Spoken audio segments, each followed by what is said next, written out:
Staying with the summit that appears to be in limbo, some experts say the likelihood of the maiden encounter between the leaders of Pyongyang and Washington taking place depends largely on what happens behind the scenes in the coming weeks. Soo-young turned to some experts for their insights. The fate of U.S. President Donald Trump's summit with Kim Jong-un remains uncertain, after both parties indicated the meeting may not take place as planned on June 12th in Singapore. Still, experts told Arirang News on Thursday that under the right conditions, the summit is still likely to go ahead as scheduled. I think two countries have come too far. I mean, if North Korea loses the summit meeting, I think they have to face China alone without the States, which is very important leverage to deal with China.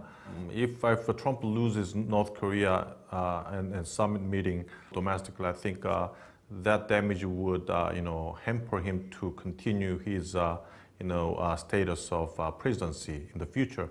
Some experts believe the North's recent threats to back out of the summit may be linked to Kim's meetings with Chinese President Xi Jinping. They say the two leaders are likely to have discussed the lifting of sanctions on the North and raised their shared opposition to the joint military drills between South Korea and the U.S. So those two issues may have been something that the Chinese pushed the North Koreans pretty hard on and encouraged them to push back on that. Earlier this week, President Trump called on Beijing to maintain pressure on the North until a deal is made on denuclearization. To reach such an agreement, experts say the US and North Korea must first see eye to eye on what denuclearization means.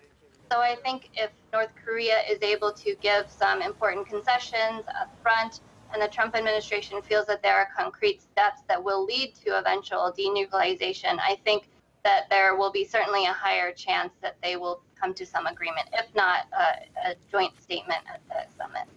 But the price has to be right. For example, how to guarantee the Kim Jong-un's regime.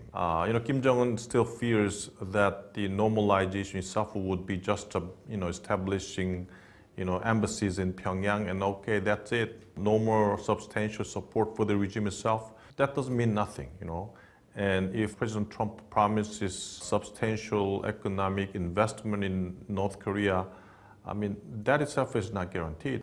The experts say drawing a concrete, detailed roadmap on the agendas and goals in the lead-up to the summit will raise the chances of a successful meeting and a workable agreement. Soo-young, Arirang News.